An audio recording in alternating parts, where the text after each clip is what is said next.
नमस्कार, स्वागत है आप सभी का आपके अपने यूट्यूब चैनल एनविसा क्लासेस में। मैं नीतीश मिश्रा आप सभी के समक्ष हाजिर हूँ। बीएड तृतीय सेमेस्टर के इतिहास शिक्षण इकाई प्रथम में आज हम अध्ययन करेंगे विभिन्न कक्षाओं के लिए इतिहास का क्या पाठ्यक्रम है। इसी के अंतर्गत आज की पूरी क्लास में चर्चा होगी। तो साथियों, पेन कापी उठा लीजिए और अपने नोट्स बनाने तैयार कर लीजिए। जैसा कि आप सभी के समक्ष यहाँ पर लिखा हुआ है क्या क्या पाठ्यक्रम है, इसको मैं बाकायदे को समझाऊंगा और आप नोट करते हुए चलेंगे। ठीक है, तो चलिए बिना देर किए क्लास को शुरू करते हैं। और अब ये कहने की जरूरत है नहीं, क्लास अच्छी लगे तो शेयर करिए, चैनल को सब्सक्राइब करिए, क्योंकि आप खुद समझदार व्यक्ति हैं। अब आपको कहने की जरूरत इस स्तर पर नहीं है।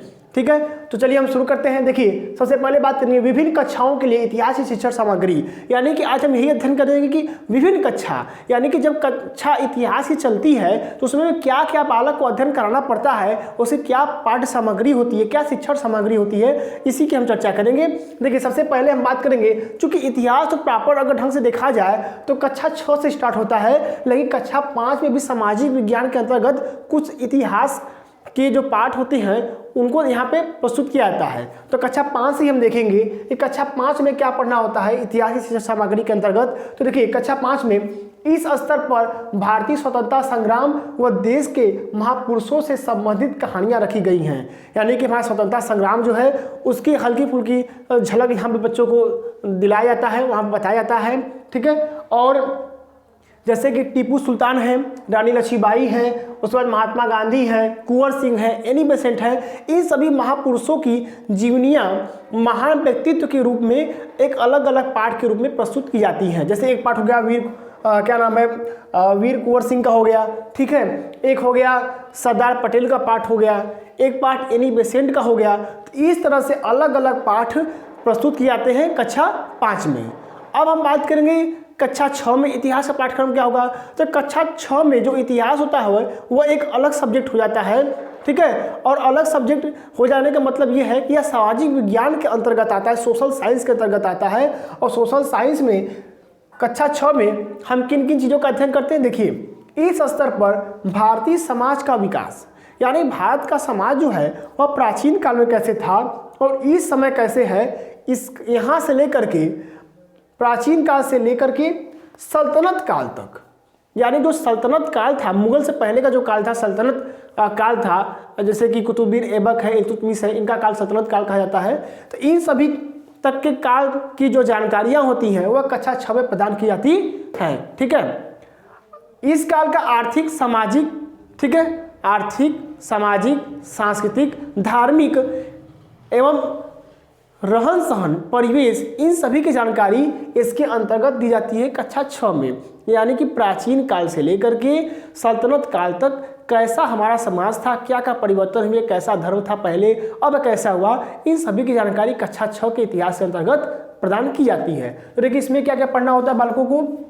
सिंधु घाटी की सभ्यता, महाकाव्य काल, ठीक है, महाकाव्य काल मतलब आप समझ रहे हैं, जैसे कि रामायण महाभारत, इन सभी जो महाकाव्यों की रचना हुई उसको कह रहा है, वेदों का जो काल था। इसके बाद आता है जैन व बौद्ध धर्म, आप भली भांति परिचित है। फिर सिकंदर का आक्रमण होता है और मौर्य वंश की स्थापना होती है, नंद वंश का विनाश होता है। फिर गुप्त वंश आता है, वह कुषाण साम्राज्य के बारे में पढ़ते हैं हम कक्षा 6 में।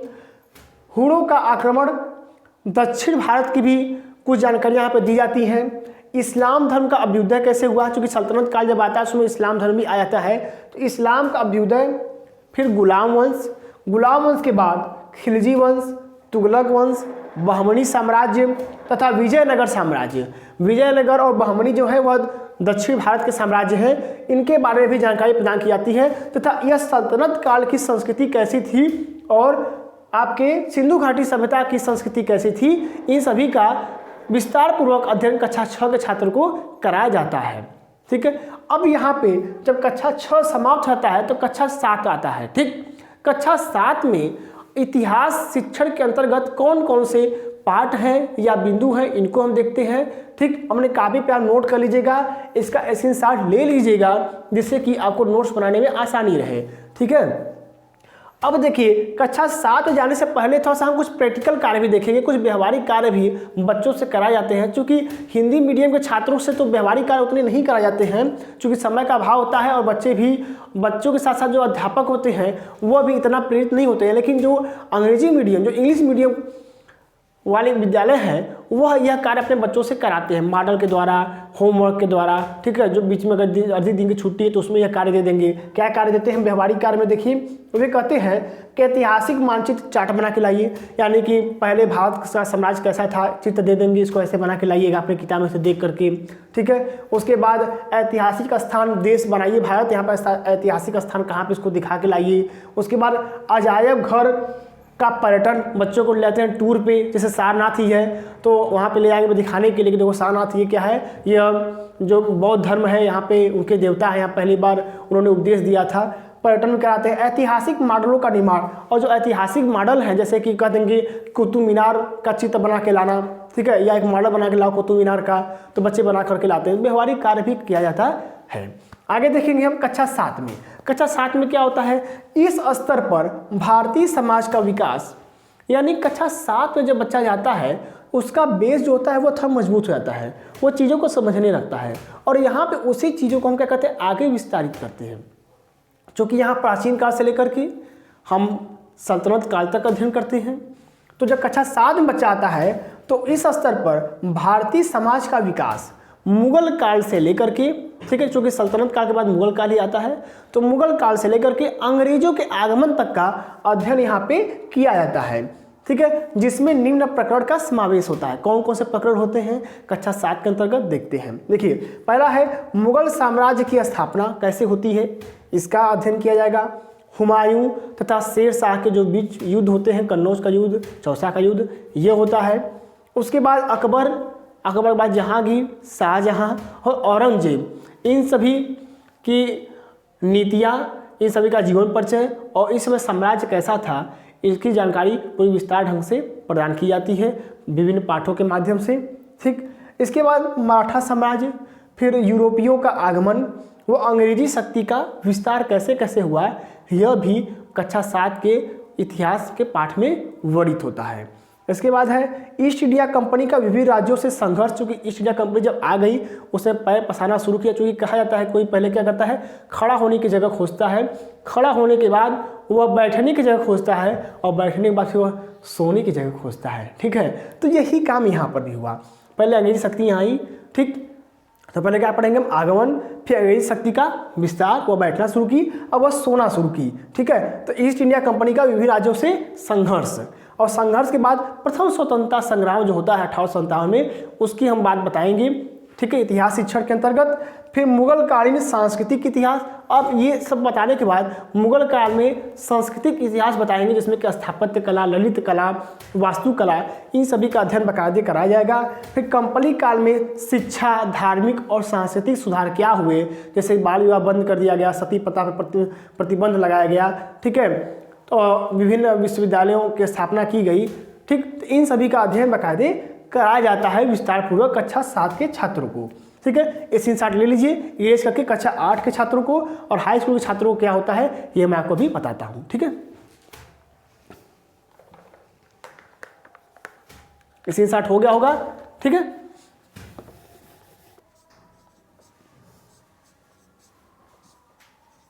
देखिए हम बात करेंगे कक्षा 8 के पाठ्यक्रम की। कक्षा 8 में हम पढ़ते हैं इस स्तर पर भारत का आधुनिक इतिहास पढ़ाया जाता है, क्योंकि भारत आज़ाद कक्षा 7 में ही हो जाता है, ठीक है। तो कक्षा 8 में आज़ादी के बाद क्या क्या विकास हुए हैं आधुनिक इतिहास के अंतर्गत हम उनको पढ़ाते हैं, जिसमें कि निम्न प्रकरण होते हैं। पहला क्या होता है, पहला होता है संवैधानिक इतिहास, यानी कि भारत का जो संवैधानिक इतिहास है, कैसे भारत आज़ाद हुआ, उसमें क्या समस्याएँ थी और क्या स्थितियाँ थी, क्या परिदृश्य थे उस समय के, इसको पढ़ाया जाता है। इसके बाद शासन प्रबंध का इतिहास, कि शासन को कैसे प्रबंध किया गया, उसमें सरदार वल्लभ भाई पटेल ने कैसे कई सारे राज्यों को मिला करके भारत का एकीकरण किया, ठीक है, इन सभी इत्यादि चीज़ों का वर्णन उसमें होता है। और शासन प्रणाली कैसे विकसित हुई, कैसे बनी, कैसे संविधान लिखा गया, इन सभी का भी उसमें उपबंध किया गया रहता है, ठीक। आगे बात करेंगे स्वतंत्रता संघर्ष का इतिहास, उसमें बीच कुछ पाठ स्वतंत्रता संघर्ष के भी होते हैं, जो उसमें घटनाएं मुख्यतः घटित हुई रहती हैं, ठीक है। उसके बाद हम पढ़ते हैं नव भारत के इतिहास, जो नया भारत स्वतंत्रता के बाद होता है उसकी हम जानकारी प्राप्त करते हैं कि किस तरह से समितियां बनी और कौन कौन से लोग प्रांतीय सभा से चुन करके आए थे। इसके बाद क्या हमारी न्यायपालिका है, ठीक है, इसके बारे में हल्की फुल्की चीज़ें उसमें दी रही रहती हैं। आगे देखेंगे हम संविधान से संबंधित कुछ चीज़ें रहेंगी, वर्तमान संविधान, ठीक है। इसके बाद होता है प्रादेशिक इतिहास, यानी हर प्रदेशों के कुछ इतिहास जो होते हैं, कुछ मुख्य चीज़ें जो होती हैं, जैसे कि उत्तर प्रदेश का इतिहास के अगर बारे में बात की जाए या मध्य प्रदेश इतिहास के बारे में बात की जाए तो जो उस पहले क्या था वहाँ पर और वर्तमान समय क्या परिदृश्य हुआ, इसकी भी चर्चा वहाँ पे की जाती है, ठीक है। और इन सभी की चर्चा कक्षा 8 में जब कर ली जाती है, इसके बाद हम आते हैं कक्षा 9 और कक्षा 10 में। कक्षा 9 और कक्षा 10 में ज़्यादा चीज़ें नहीं हैं, क्योंकि अगर हम पहले बात करें 2016 से पहले की अगर बात करें तो कक्षा 9 और कक्षा 10 के इतिहास में कुछ दूसरी चीज़ों का समावेश था, ठीक है। लेकिन अब कक्षा 9 और कक्षा 10 में अब विश्व की तमाम सभ्यताओं का समावेश कर दिया गया है, ठीक। पहले जब हम लोग पढ़ते थे तो उसमें जैन धर्म था, बौद्ध धर्म था कक्षा 9 में, ठीक है। उसके बाद कुछ नंद वंश के बारे में भी था, मौर्य वंश के बारे में था, हर वंश के बारे में थोड़ा थोड़ा दिया रहता था।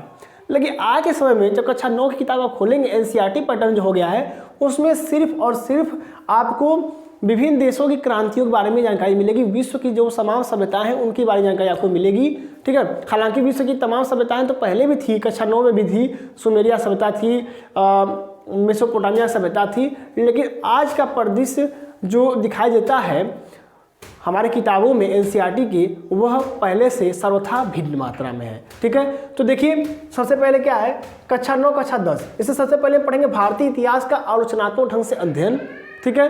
जो भारतीय इतिहास होते हैं, भारतीय इतिहास के अंतर्गत जो जो भी टॉपिक थे उसको पढ़ाया जाता है।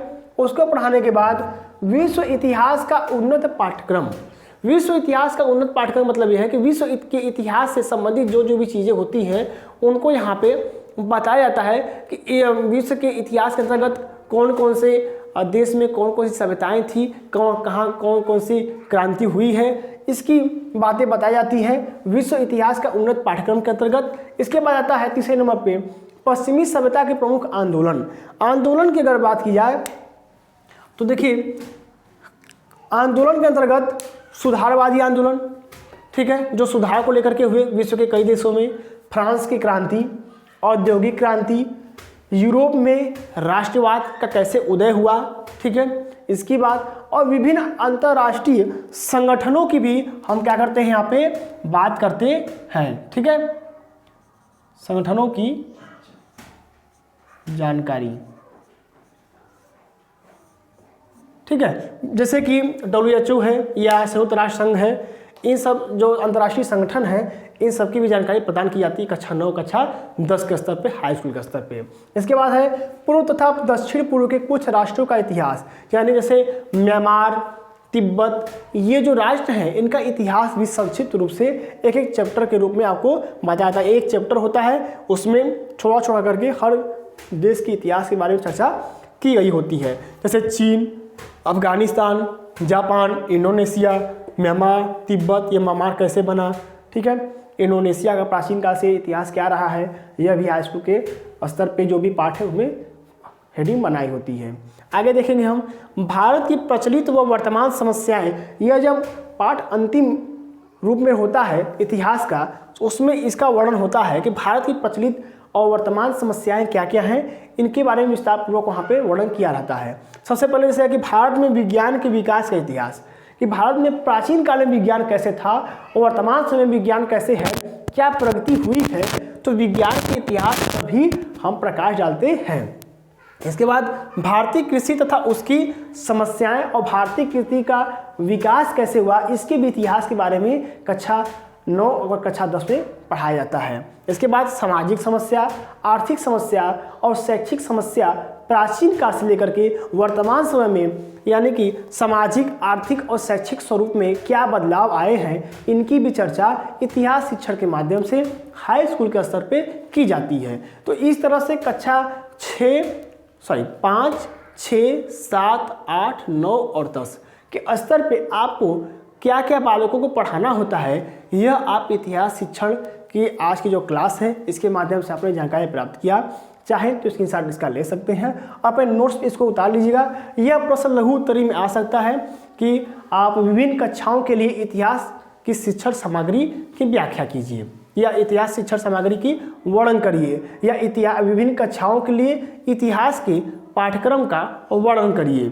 ठीक है, यह प्रश्न आ सकता है, इसलिए मैंने इसको आपको बताया है। अपने मन में बैठा लीजिएगा। ठीक है, इसी के साथ मैं नीतीश मिश्रा आप सभी से विदा लेता हूँ। धन्यवाद।